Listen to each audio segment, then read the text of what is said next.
Welcome to मौजूद।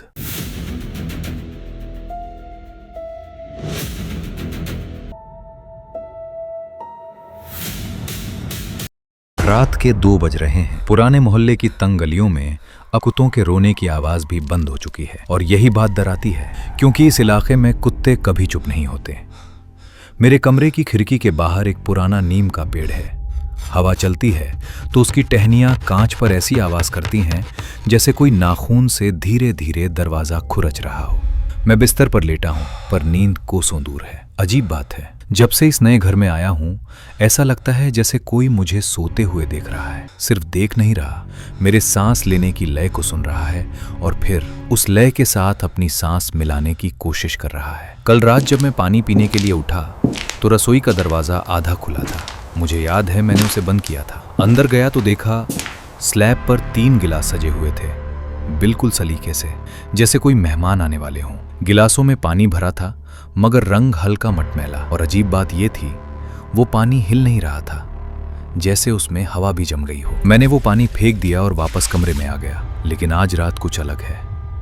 आज आवाजें फर्श के नीचे से आ रही हैं, जैसे कोई लकड़ी के तख्तों को नीचे से ठोक रहा हो। मैंने टॉर्च जलाई और फर्श पर रोशनी डाली। वहां कुछ नहीं था, सिर्फ धूल और पुरानी लकड़ी की दरारें। तभी मेरी नजर दीवार पर पड़ी अपनी परछाई पर गई। मेरी परछाई हाथ हिला रही थी धीरे धीरे, जैसे वो मुझे बुला रही हो, जबकि मेरा हाथ बिल्कुल स्थिर था। मैंने आंखें मली।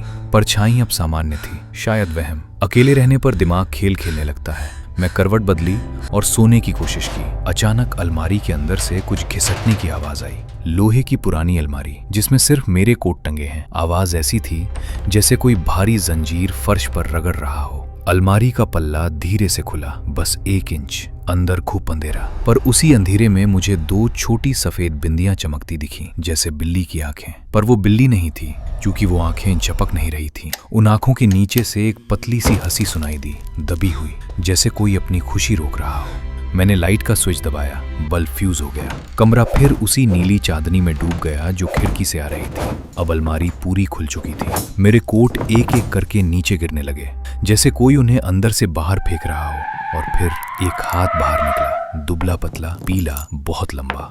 उंगलियों में पुरानी अंगूठियां जो खरोंचती हुई आवाज कर रही थीं। मैं हिल नहीं सका।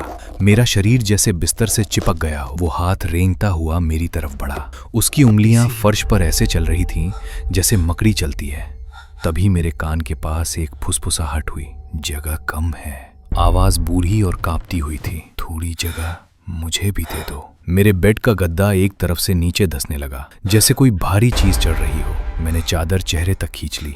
मुझे लगा अगर मैं नहीं देखूंगा तो वो मुझे छोड़ देगा, पर वो अब मेरे ठीक बगल में था। मैं उसकी ठंडी मौजूदगी महसूस कर सकता था। उसकी खाल से मिट्टी और पुरानी किताबों जैसी गंध आ रही थी, जैसे वो दशकों से किसी बंद कमरे में पड़ा हो। तभी चादर के ऊपर से मुझे किसी हाथ का दबाव महसूस हुआ। वो मेरा गला नहीं दबा रहा था, वो सिर्फ मेरा हाथ ढूंढ रहा था। उसने मेरा हाथ पकड़ा, पकड़ इतनी ठंडी कि लगा नसों में बर्फ दौड़ गई। फिर उसने चादर हटाई। मैं आंखें बंद किए था, लेकिन चांदनी में मैंने उसे देख लिया। वो इंसान नहीं था, बस एक ढांचा जिस पर पीली खाल मड़ी थी, और उसका चेहरा मेरे चेहरे जैसा ही था। वही नक्श, वही नाक, वही माथा। बस उसकी आंखों में पुतली नहीं थी, सिर्फ सफेदी, और होठों पर वही मुस्कान जो मैं फोटो खिंचवाते वक्त देता हूँ। अब तुम अलमारी में जाओ। उसकी आवाज अब मेरी जैसी थी, बिल्कुल मेरी। मैं चिल्लाना चाहता था, पर उसने लंबी उंगली मेरे होठों पर रख दी।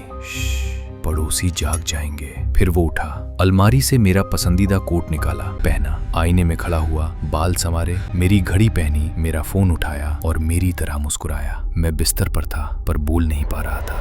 मेरा शरीर पारदर्शी होता जा रहा था, धुंधला, जैसे मैं कोई याद बन रहा हूं। उसने कमरे का दरवाजा खोला और बाहर चला गया। जाते जाते उसने पीछे मुड़कर देखा और कहा, अगली बार जब कोई इस घर में आएगा तो तुम अलमारी से बाहर निकलना। अब मैं यहां हूं, इस अंधेरी अलमारी के अंदर, कोट के पीछे छिपा हुआ। बाहर सन्नाटा है, सिर्फ खिड़की पर नीम की टहनियां टकरा रही हैं। कल कोई नया किराएदार आ रहा है। मैं उसका इंतजार कर रहा हूं, क्योंकि अब यहां बहुत घुटन हो रही है और मुझे अपनी जगह वापस चाहिए।